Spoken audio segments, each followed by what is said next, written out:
Did you know ASBN, America's Small Business Network, is now available on your TV? That's right. ASBN is now streaming on Roku, Apple TV, and Fire Stick, and available for download in the App Store. Scan the QR code to download the ASBN app today.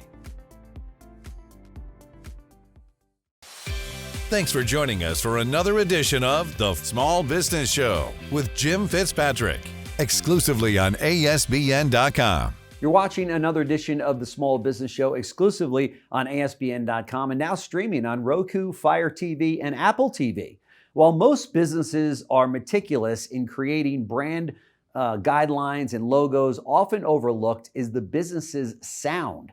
And not designing the sound you want to make is very, very dangerous. So on today's show, we're joined once again by Julian Treasure, the founder of the Sound Agency, 5-time TED Talk and international keynote speaker, author of the book Sound Business and How to Be Heard.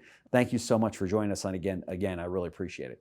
Well, thanks for having me. Yeah. I'm thrilled to be back, Jim. Sure. So tell us a little bit about your business. For those that maybe missed the last show, tell us what the Sound Agency is focused on and such. Well, we ask and answer the question, how does your brand sound, or how does your business sound? Which is something that a lot of brands and businesses still don't think about. You know, they have a big, thick brand book, which talks about colors and typefaces and has a logo and everything else. And I say to the CMO or the marketing director, how many pages are about sound? None. It's Zero. Yeah. And it's weird because we experience the world in 5 senses, not just one. You know, right. Visual, very important. But there's a lot of research now showing that if your sound isn't working in the same direction, isn't giving the same messaging as the visuals, you're actually diluting the effect of those visuals massively. But by the same token, if you make sound that's positive, effective, well-designed, and pointing in the same direction as your visual brand, you get a thing called super additivity, where 1 + 1 can be 5 or 10 times the impact, not just double. Wow, that's great. How do most businesses relate to sound? Well, they don't really think about it very much at all. They might think about sound in their advertising, for example. I mean, that's an obvious one. Sure. And if they have YouTube videos, which is very common now, they might think about those. But it tends to be episodic. You know, it tends to be maybe the creative director of an agency's favorite thing this week. Yeah.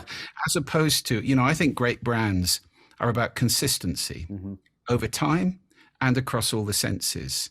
And that means having a well-designed set of brand sound guidelines and knowing, you know, your brand DNA in sound, which might mean a sonic logo, for example. And I mean, I'll give you a couple of examples of those. This one, everybody knows that. Not many people can knows draw. That one. Yeah, not many people can draw Intel's logo, but most people would be able to hum it. And that's right. worth hundreds of millions of dollars to them now. Of course. They've been around for a long time, ever since this kind of thing. Back in the 1920s, MGM, you know, that's a sound that most people are familiar with. And of course, you've got modern ones, which are very familiar, like, you know, most people know that double knock That's now. right. So these can be enormously powerful, and they form a kind of DNA at the center of a company's sound. But you also need to think about telephone sound, about brand voice. Yeah. Is there a particular voice, or, you know, what kind of, if you spoke to the brand, how would it sound? Would it be old or young or cheeky or very formal and polite? Yeah. You know, those kind of things are really important to give a consistent relationship, to have touch points with customers which actually make sense to them and reinforce the brand rather than undermining it. That's right. That's right.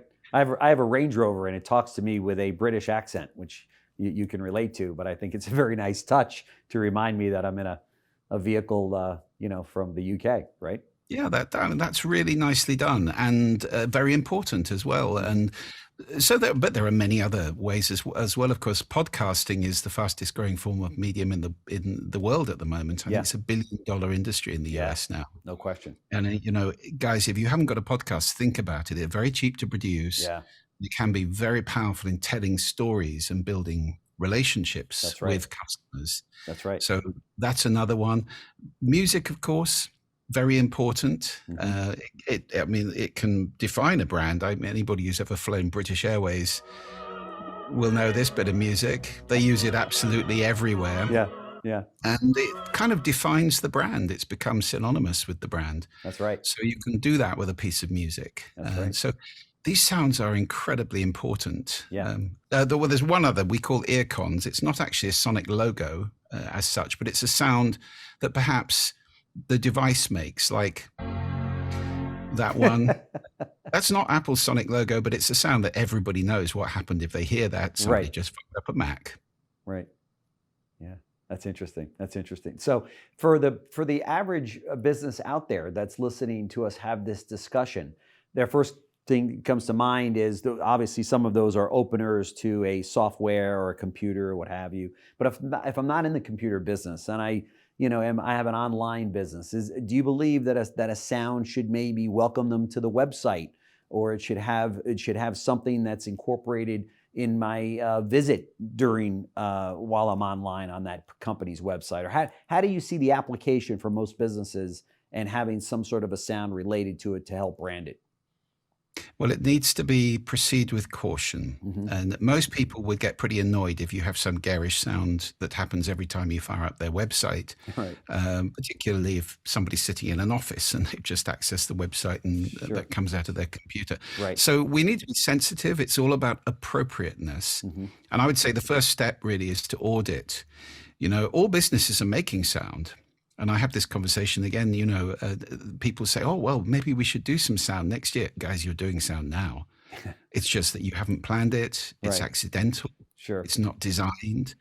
And, the equivalent for the eyes would be absolutely unthinkable to come into a corporate reception and have sort of a splash of random colors. Yeah. I mean, we need to be as careful in designing for the ears as we are in designing for the eyes. Right. Right. So yes, you might have some sound on the web. I would say probably not. You'd certainly want sound on YouTube, maybe in social media, and those kind of things.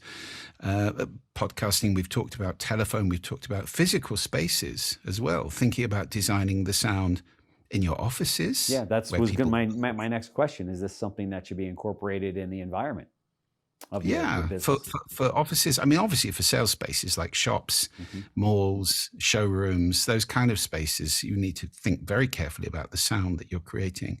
Now, are you speeding people up, slowing them down? Is the sound commensurate with your brand and your product and Sure. so forth? For example, we know that when you play classical music in wine shops, people buy more expensive bottles of wine because we associate classical music with Sure. quality. Sure. And there was an amazing study done a few years ago in a supermarket, which showed the power of sound. There were two displays, one of French wine, one of German wine.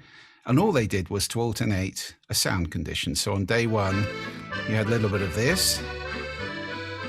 And on day two, you had a little bit of that. And they just kept doing that for weeks and weeks and weeks. What happened? On the French music days, French wine outsold German wine by 5 bottles to 1, which may not be surprising. It does tend to sell more in the world. But on the German music days, German wine outsold French wine by 3 bottles to 1. Isn't that something? Now that's a Wow. huge shift. Yeah. And people were not conscious of the music. When they were asked, they said, "What music?" This is subconscious. Wow. So this is how powerfully sound affects you, me, and every human being. And we need to think about it. If we're a brand, if we're a company, That's right. think about the sound that we're imposing on our staff, on our customers, on our prospects, on everybody we come into contact with, That's right. because it affects people. That's right. That's right. Think about it. Before we got recording today, we talked about the shows from the 60s and 70s. All you got to do is play maybe the first couple of seconds of a particular popular show in the 70s or 60s, and guess what? Everybody can finish that tune. And the 80s as well. And meanwhile, these individuals may not have watched that show in years, but boy, it just made such an indelible impression on them, right? I can still remember commercials from when I was Yes. 6 or 7 years old. That's right. Which had wonderful jingles. In the old days, they were all jingles. Well, we've moved past jingles a lot now. It's Yeah. more carefully designed sound. But That's right. jingles still work. And short sounds still work very powerfully and get very associated, as we talked about at the beginning. That's And right. some of them are very beautiful. Can I play you my favorite Of course. sonic logo in the world? I hope people are listening to this in headphones because this gives me goosebumps every time. This is THX.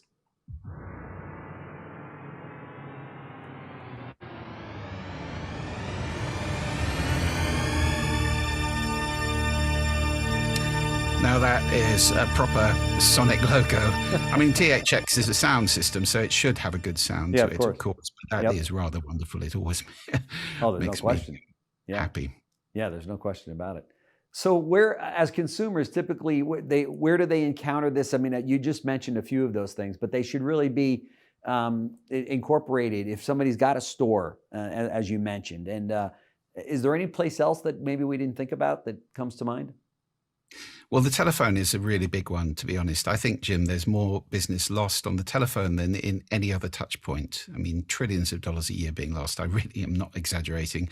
From frustration. I mean, we've all terminated a call in anger at press one for this, press two for that. You know, you can't speak to a real person. None of the options are the one you want. Right. These systems are designed by technical people, and they're not really very satisfying. Most people prefer to speak to a real person, especially older people. Yeah. And we have an aging demographic everywhere in the world at the moment. That's right. So those systems really need to be thought through much more carefully. And the voices you hear on them, the sounds you hear on hold, for example, those are really important. Yeah. So many times I sit there on hold with some terribly distorted, loud pop music, which has got nothing to do with the quality brand that I'm trying to talk to.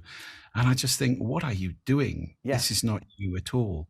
So yeah, the telephone is, to me, that's a really big one. And then, of course, you know, YouTube is huge now. So YouTube, podcasting, telephone, these touch points are vital. Yes.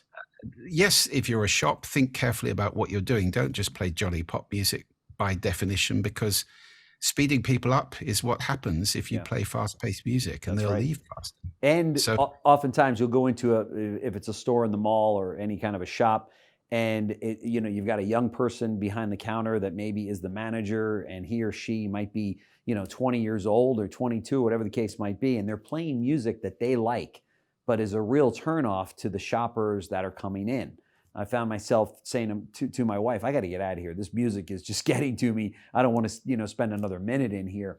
But the person behind the counter likes it, and that's the one that chose the music that day, right? That's a problem. Yes. Yeah, and you have to train people and explain to them the effect. I mean, maybe they're on commission, in which case they would be bought into the idea of having people stay longer, have a nicer time, spend more money. If they're not, you just need to explain. I mean, I remember going into a car showroom which sold very middle-aged cars. I was doing an audit for the company, for the brand at the time. And the guys in there were playing Kiss FM, which is a heavy dance radio station in the UK. It's a commercial radio station. Oh. So it may well be that competitors' ads were being played into this space. That's right. At the same time. But this pumping dance music was so inappropriate for their demographic. Yeah. So yes, that is a really big problem. Appropriateness, care and consideration, design for the ears. Yep, it's something that every business owner needs to pay attention to. Hopefully, we've opened some eyes today with the importance of this. Sound matters the same way your logo does, your other branding elements out there. You know, don't underestimate the power of this. So, Julian Treasure, the founder of the Sound Agency, 5-time TED Talk speaker as well, international speaker, and also an author. But thank you so much for joining us on the show today. I really appreciate it. Love to have you back to kind of drill down on some of these other elements as it relates to sound. Thank you, Jim. Always a pleasure. Great. Thanks. Thanks for joining us for another edition of The Small Business Show with Jim Fitzpatrick, exclusively on ASBN.com.